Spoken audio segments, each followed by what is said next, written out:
Hi everybody, and welcome to my channel and to this video. And first of all, I want to say thank you to all of the new subscribers. That has blown me away.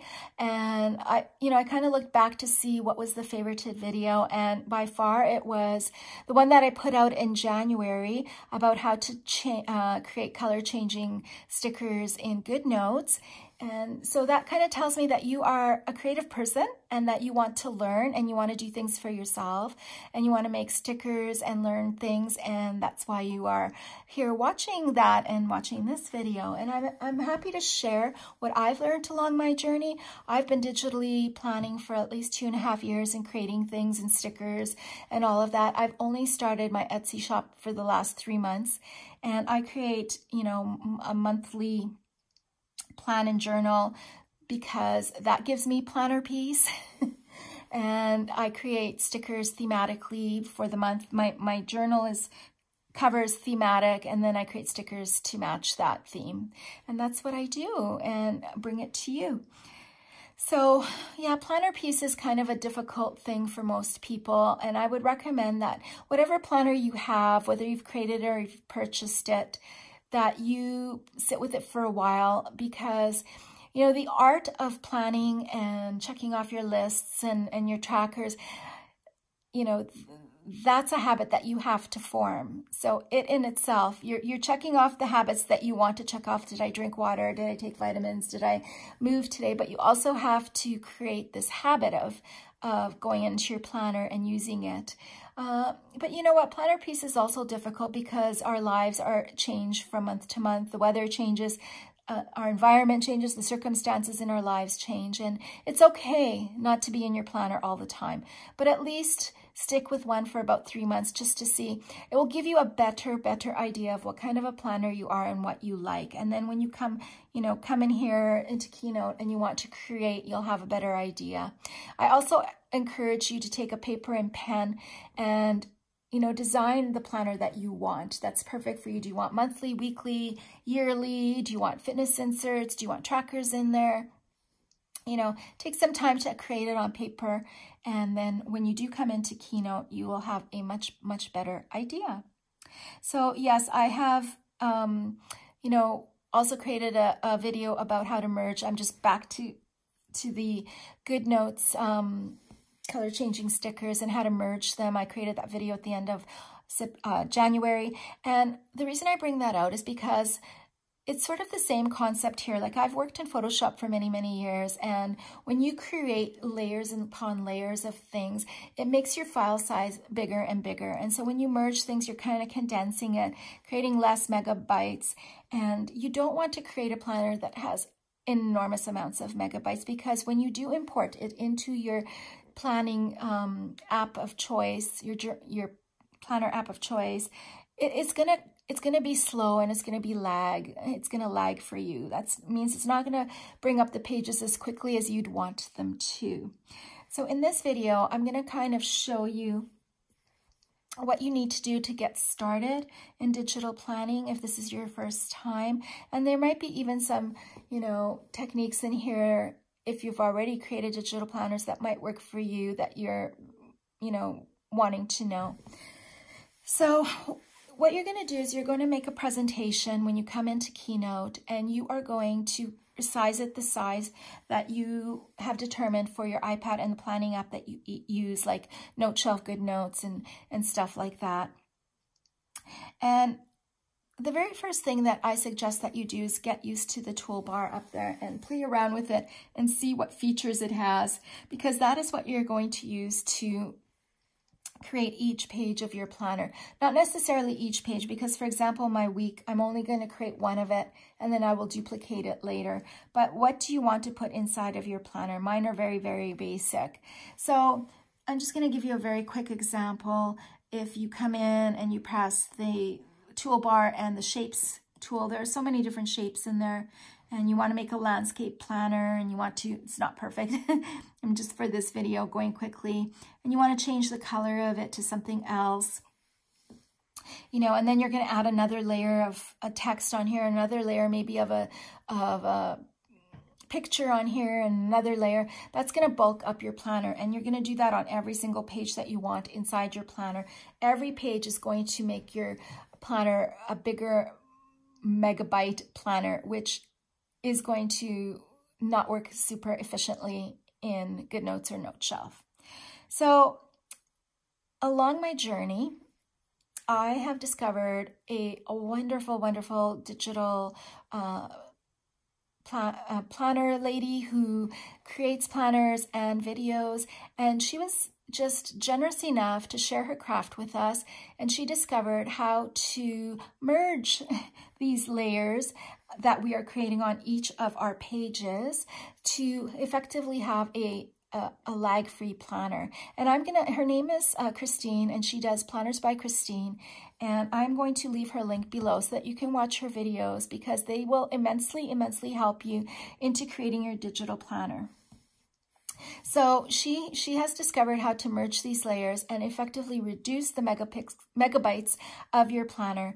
And your original presentation that has all of these layers needs to stay intact, because you want to come back into this presentation and change things around as you see fit. If you've made a mistake, you can come back and change it. So what she is saying is now to create another presentation, and those merged layers are going to go into that presentation. But where I'm going to show you, and you're going to watch those videos and you're going to learn how to do this, but I'm going to give you just one more step that I've kind of decided to do for myself that you might want to do for yourself. So when you are sizing your planner originally and implementing it, the size that you are putting in there is what I would call a higher resolution size.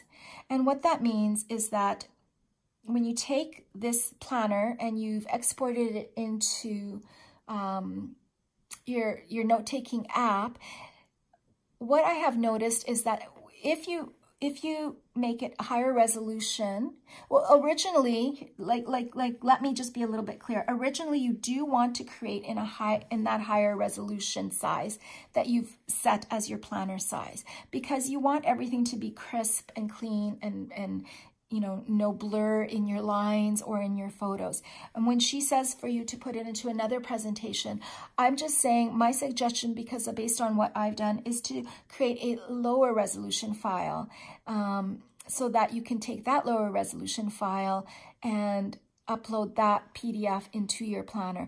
Because the reason that I say that is because when I have taken my high resolution file into my planning app, my toolbar doesn't seem to work the way that I expect it to. So if I go into, I'm just going to go into NoteShelf, and I have imported into NoteShelf this high resolution GoodNotes file. So you can see that, you know, there is some spaces that are showing because this is made for GoodNotes.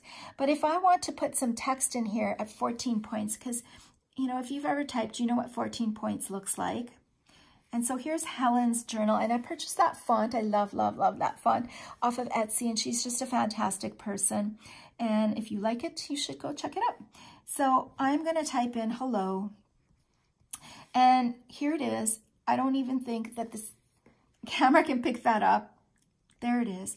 And it's super, super tiny. So I just kind of thought to myself, like, why are the tools not working the way I expect them to work? Like if I'm typing 14, I expect it to be a little bit larger. So what I did was I kind of decided that I'm going to create a lower resolution with all of my merged files in there. And how I did this was simply just playing around, trying to figure things out, because I am a perfectionist and like to figure things out. So this is the higher resolution file right here.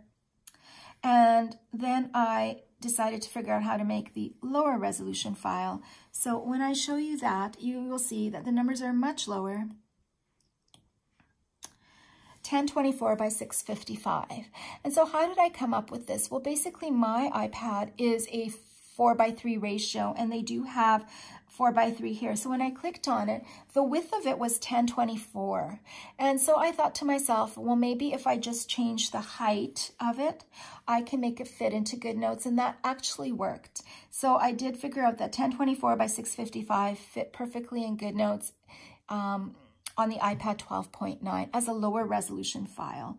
And so then I exported my planner at that lower resolution. And I'm just going to pull up my January planner. So this is my planner that has already been merged into a new document and sorry, not a new document, but a new presentation, and export it as a PDF into my note-taking app. And so we will go back here. And then when I typed on the text tool, let's make sure I have the same Helen's Journal font at, just going to make sure it's at 14 so that you can see. And then I type in hello. And, you know, it's just, she just makes little tiny font, but it is much bigger. Even if I take a more common font like Gill Sans, that one's at 18, but even if I put that at 14, you can see that it types more like 14 font than, you know, when it was in a higher resolution PDF. So going back to Keynote, that's an option for you. You can keep it in high resolution and export it into your note planning app, because just make sure you know that the toolbar may not exactly work the way you expect it to. Like a 14-point font on a high resolution might have to be a 16-point font to actually see it. So I prefer to do it that way. And I just wanted to give you that little extra piece, and everything else on how to duplicate your layers and merge your files and add your hyperlinks and everything. She just explains so beautifully. So I'm going to leave it up to her, and you can click on the link to her video and learn how to create a digital planner in in Keynote. And so I'm going to leave you with this. And if you have any questions, or if you want any other videos, you know, to learn things, I will do my best within my capabilities, if I know how to do it, to share with you. I love to share, and I love to help others to create and bring some joy into your lives and happiness in your step and smile. So I'm willing to share. And so thank you so much for coming to this video, and we will see you in the next video.